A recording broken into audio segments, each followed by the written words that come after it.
तो जय हिंद, नमस्कार। और आज एक छोटा सा सेशन आपके लिए तत्पुरुष समास के जो प्रकारों का जो आधार होता है, क्योंकि मैं हमेशा जब पढ़ाता हूं तो ये बताता हूं कि तत्पुरुष समास जो समास के कुनबे में सबसे बड़ा समास है। तो उसकी बात अगर यहाँ पर करें तो आपको पता होगा साथियों, तत्पुरुष समास के प्रकारों का वर्गीकरण, तत्पुरुष समास के प्रकारों का जो आधार है वो दो प्रकार से, यानी कि जब आप पूरा तत्पुरुष समास देखते हो तो उसको दो आधारों में विभाजित किया जाता है। तो यहाँ पर एक होता है समान अधिकरण समास और एक होता है आपका व्यधिकरण समास। तो आपके लिए बच्चों के मन में आता है, यार सर ये समान अधिकरण समास क्या होता है? समान अधिकरण का मतलब क्या होता है कि तत्पुरुष समास के तरह और कौन से समास होते हैं जिनका उत्तर पद क्या होता है? प्रधान होता है। तो वहां पर उत्तर पद प्रधानता के आधार पर हम दो प्रकार के समास यहाँ पे लेते हैं। एक कर्मधारय समास की बात करते हैं और एक हम द्विगु समास की बात करते हैं। दूसरा आपका प्रकार होता है साथियों व्यधिकरण। व्यधिकरण का मतलब ये होता है कि समास के जो मुख्य भेद और जो गौण भेद है उनको हम क्या बोलते हैं साथियों? व्यधिकरण समास बोलते हैं, जिसमें मुख्य भेद आपके 6 प्रकार के होते हैं और गौण भेद जो है वो आपके कितने 4 प्रकार के होते हैं। अब आइएगा हम इन दोनों को आगे और पढ़ते हैं।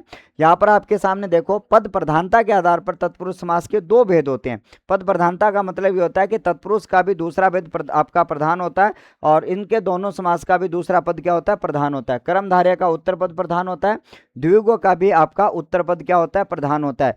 अगर संस्कृत भाषा के अकॉर्डिंग ये देखा जाए तो आपको ध्यान में रखना, संस्कृत में कर्मधारय समास को तत्पुरुष का भेद माना जाता है। उसी प्रकार द्विगु समास को कर्मधारय का भेद क्या किया जाता है? माना जाता है। ये बात आपको याद रखनी है। उसके बाद में आपको ध्यान में रखना, तत्पुरुष समास के मुख्य भेद, कारक की विभक्तियों के आधार पर भेद या परसर्ग या चिन्हों के आधार पर भेद जो होते हैं उनकी बात करी जाए, आपके कारक 8 होते हैं। पहला और अंतिम कारक हटा दो, बीच के जितने भी कारक हैं उनके भेद माने जाते हैं। इसमें आपका आता है साथियों कर्म तत्पुरुष समास, कर्ण तत्पुरुष समास, संप्रदान तत्पुरुष समास, अपादान तत्पुरुष समास और संबंध तत्पुरुष समास और अधिकरण तत्पुरुष समास। इन सभी का उत्तर पद क्या होगा साथियों? आपका प्रधान होगा। उसी प्रकार से आपका तत्पुरुष समास के जो गौण भेद, यहाँ पर मुख्य भेद लिख दिए मैंने, यहाँ पर आपको ध्यान में रखना होगा तत्पुरुष समास के जो गौण भेद है उनकी बात करी जाए तो यहाँ पर आपको लिखना होगा सर आपका उपभेद। क्या लिखना होगा साथियों? आपका उपभेद लिखना होगा। ये बात आपको ध्यान में रखना। उपभेद की बात करें तो आपका कितना होता है साथियों? आपका 4 प्रकार के उपभेद आपके बीच में यहाँ पे होते हैं, उनके चर्चा को हम देखेंगे। तो उपभेदों को अगर देखा जाए तो आपके लिए ऐलुक तत्पुरुष समास, नय तत्पुरुष समास, मध्यम पदलोपी तत्पुरुष समास और उपपद तत्पुरुष समास, इनका भी उत्तर पद क्या होता है साथियों? आपका प्रधान होता है।